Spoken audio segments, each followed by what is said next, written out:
Si Pope John XII ang pinakabata at pinakawalangyang Santo Papa sa kasaysayan. Isang magnanakaw, mamamatay tao, incestus at hindi karapat-dapat na irepresenta si Kristo. Ang walangyang pari na to ay umupo sa trono ni San Pedro sa loob ng 9 na taon at karapat-dapat lang na matawag na pinakamasamang Santo Papa. Ganyan ilarawan ng French historian at pamphleteer na si Louis Marie de Cormenin ang Santo Papang si John XII na namuno sa simbahang Katolika mula 955 hanggang 964 Common Era at masasabing isa o kung hindi ay pinaka walangyang Santo Papa sa kasaysayan.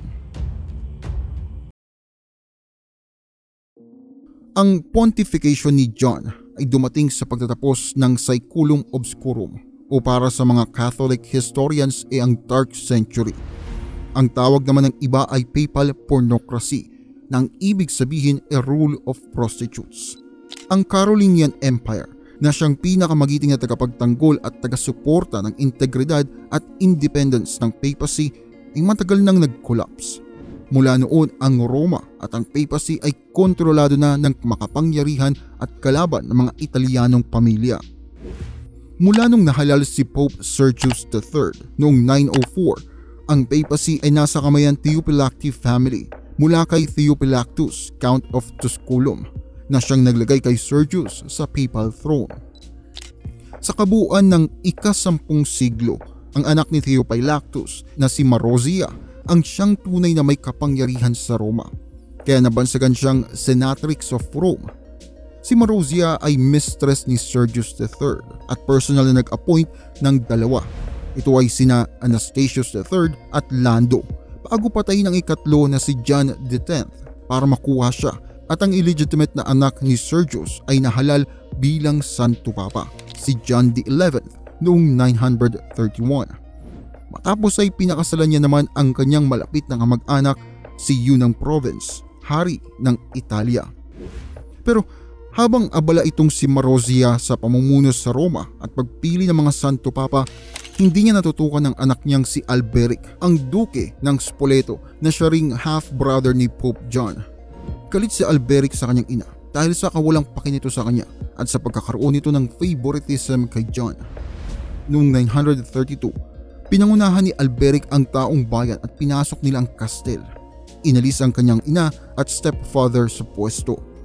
Tumakas naman si Yu mula sa bintana, pero sina Marozia at Pope John ay nahuli at ikinulong sa fortress. Wala nang narinig pa tungkol kay Marozia, pero si John ay pinakawalan din at naging puppet ng kanyang half-brother. Nanatiling master ng Rome itong si Alberic sa loob ng 20 taon. Matagumpay niyang natalo ang maraming pagtatangka ni Yu na mabawi ang kapangyarihan. Taong 937 naman, nagkaroon ng anak si Alberic sa isa niyang mga babae at pinangalanan niya itong Octavianus na ibinase niya sa Great Emperor na si Augustus, isang testamento ng mataas niyang pangarap para sa kanyang anak. Taong 954, nasa 40 anyos lang siya. Nagkaroon ng matinding lagnat itong si paring Alberic. Dinala siya sa libingan ni St. Peter sa Vatican Hill. Wala pa kasing basilika noon at doon niya tinipon ang mga matataas na figura sa lipunan, mga politiko, abogado, bishop at marami pang iba. Bago ang College of Cardinals, ang mga to ang silang nagrepresenta sa mga tao ng Roma, ang silang nag-a-appoint at nag-i-elect sa Santo Papa.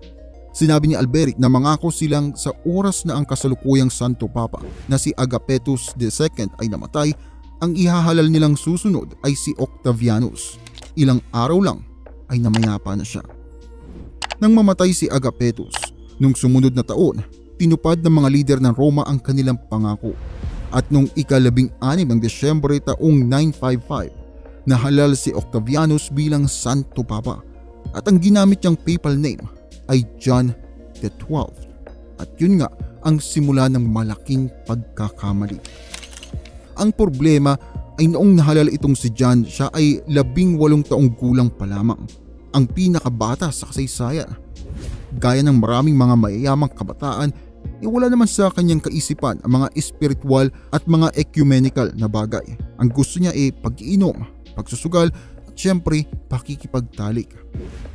Hinayaan at hinimok pa nga ni John ang Roma na mabulok habang ginagamit niyang pondo nito para sa kanyang pagsusugal at mga luho. Ang Lateran Palace ay naging bahay aliwan kung saan nakikipagtalik itong si John kahit sa mga may asawa ng babae. Marami siyang naging babae at ang isa pa nga sa mga yun ay ginawa niyang gobernador sa isa sa mga papal cities at binigyan ng maraming church treasures. May mga reports pa nga na inimbitahan o kinidnap niya mga babaeng turista nagpupunta sa Roma at pinilit ang mga ito na makipagtalik sa kanya. Pero habang abala si John sa pagsusugal at sa kanyang mga makamundong gawain, ang mga kalaban ay mas papalapit ng papalapit. Ang pinakamatining threat noon ay si Berengar ng Ivrea. Si Berengar ang pamangkin ng step-grandfather ni John na si Hugh of Provence at siya ang naging hari ng Italia. Ang matinding pamumuhay ni John ang naging dahilan para siya ay mabankrupt at ang papal army ay walang laban kay Berengar. Kaya nang simulan ni King Berengar na sakupin ang Northern Papal States noong 960, walang naggawa si John kundi lumapit kay Otto na hari naman ng Germany at imbitahin ito para maging protektor ng Roma. Si Otto ng Saxony ang polar opposite ng Batang Santo Papa. Mas matanda siya ng 30 taon kay John at ginamit niya mga nakalipas na taon para hulmahin ang Germany para maging isang magiting na bansa. At lahat ng mga kalaban nito ay kanyang natatalo. Siya ang tinuturing na imahe ng isang Kristiyano at ng chivalry. Ang prime goal ni Otto ay maibalik ang katanyagan ng Empire of Charlemagne. Kaya nang ialok sa kanya ni John ang imperial crown ng Charlemagne at maging Holy Roman Emperor, kapalit ng pagpoprotekta nito sa kanya laban kay Berengar, ay agad-agad na umuo itong si Otto. Noong February 2, 962, si Otto kasama kanyang asawa ay lumuhod sa harap ng Batang Santo Papa sa St. Peter's Basilica at tinanggap ang imperial crown ng Holy Roman Empire. Kapalit noon ay ang pagpapangako na poprotektahan at dedepensahan ng independence ng Papal States mula Naples hanggang Venice. At ang lahat ng papal hand na mababawi mula kay Berengar ay ibabalik kay John. Nakakamangha na ang Holy Roman Empire na binuhay ni John ay nagtagal ng 850 years at nadisband lang ni Napoleon noong 1805. Nanatili si Otto sa Roma ng 2 linggo at ang relasyon sa pagitan nila ni John ay mabilis na lumabo. Ngayong siya na ang Holy Roman Emperor, sinimulan ni Otto na pagalitan si John tungkol sa klase ng pamumuhay nito. Pinagalitan niya na parang bata. Well, bata pa naman kasi talaga. Natuwa na lang si John nang umalis si Otto noong March 962 para labanan si Berengar sa Northern Italy. Pero itong Santo Papa, nasa 24 anyos pa lang noon, hindi naman iniintindi ang mga sinabi ni Otto at patuloy pa rin sa mga katarantaduhan niya habang si Otto ay nakikipaglaban kay Berengar. Ayon sa report na natanggap ni Otto habang siya ay nasa Apennines, ang palasyo raw na minsang naging tahanan ng mga anghel ayun ay naging bahay ng mga bayaran. Medyo cool pa nga itong si Otto noon sa sitwasyon na yun. Sinasabi niya noon na bata pa naman daw si John at magbabago pa kapag may kumabay sa kanya. Pero nag-ibang attitude ni Otto nang mabalitaan niyang itong si John ay nakikipagkaibigan kay Aldebert na anak ni King Berengar, ang mismong tao na kalaban niya sa gera. Naging aware na kasi si John sa lumalawak na kapangyarihan ni Otto mula nang maging emperor ito at natakot siya sa tuwing nananalo ito sa mga labanan. Kaya ayun, tulad ng isang aroganteng bata, nakipagnegosasyon siya sa Byzantine Emperor at maging kay Haring Berengar tungkol sa pakikipagsanib puwersa laban kay Otto. Dahil sa mga nabalitaan, nagbalik si Otto sa Roma at daladala niya ang buong army. Hindi naman nagpapetik-petik si John noon. Sa pagdating ni Otto sa syudad, kinuha niya ang lahat ng alak, pera at babaeng madadala niya at nagtungo sa Tivola kasama si Aldebert. Nang makontrol na niya ang syudad, pinatawag ni Otto ang synod na siyang council ng mga bishop, cardinal, deacons at iba pang clergyman. At sa harap ng 100 mga tao ng simbahan, ipinag-usapan nila ang krimen ni John. Matapos ang 8 taon, nagpatong-patong ang mga kalokohang sinimulan ng Santo Papa kung ano-ano nga raw ang ginagawa ng Santo Papang ito. Nakita raw ni Peter na siyang bishop ng Narni na may inordinahang deacon itong si John sa silungan ng mga kabayo. Umamin din si Cardinal Benedict na tumanggap daw si John ng pera mula sa mga tao para gawing bishop sa mga ito. Kasama na doon ang 10 taong gulang na bishop ng Todi. Pinapatay daw nito si Cardinal John. Sinunog ang mga bahay sa Roma. At ang isa sa pinakamatindi, humingi daw ito ng tulong mula sa mga pagan gods tulad na Jupiter at Venus habang nagsusugal sa halip na sa Christian God. Matapos marinig ang mga to, sumulat si Otto kay John na nagsasabing bumalik na raw siya sa Rome para sagutin ang mga aligasyon at nangakong hindi siya sasaktan nito. Pero may ibang ideya ang Santo Papa.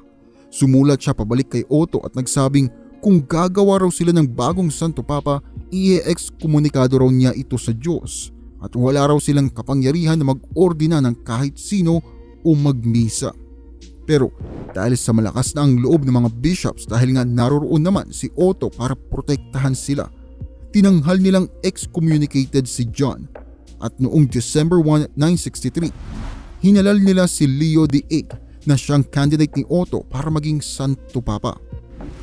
Ang mga mamamayan na Roma ay nagrebelde sa pagkakatatag kay Leo bilang Santo Papa pero talo sila sa occupying force ni Otto. Pero hindi naman pwedeng manatili si Otto sa Roma habang buhay. Naroon na ang puppet pope niya. Si Berengar ay kailangan niya pa ring harapin at ang mga feudal lords niya inire-request na ang kanyang presensya sa Germany. Kaya noong January 964, umalis na ng Roma si Otto. Nang kakaunti na lang ang army na natitira sa Eternal City, nagbalik si John para kunin pabalik ang kanyang papacy. Ang paghihiganti ni John sa mga bishops at iba pang natirang kalaban ay matindi talaga. Ang ilan sa kanila ay pinutulan ng dila, inalisan ng daliri at hiniwa ang mga ilong. Bumuo siya ng panibagong synod noong February 26 at binaligtad ang desisyon ng dating grupo. Si Leo din ay tinanghal na excommunicated anti-pope na mabilis naman nagtungo sa Master Otto niya nang dumating si John sa Roma. At ayun nga, naging Supreme Pontiff at Master of Rome na naman si John. Pero na-enjoy lang niya ng ilang buwan ng kapangyarihan. Sabi, noong May 14 daw, namatay din siya. Marami ang bersyon ng kwento. May isang nagsasabi na stroke daw habang nakikipagtalik. May ibang nagsasabi naman na namatay daw siya sa gulpi nang mahuli sila ng lalaki na nakikipagtalik sa isang may asawang babae. Ganun pa may kung paano nabuhay si Pope John XII, ganun din siya namatay. Nabuhay sa katarantaduhan na siya ring naging mitya ng kamatayan niya. Dinumihan niya ang simbolo ng Kristyanismo sa mundo at dinala niya sa pinakamababang estado ang papacy sa edad na 27.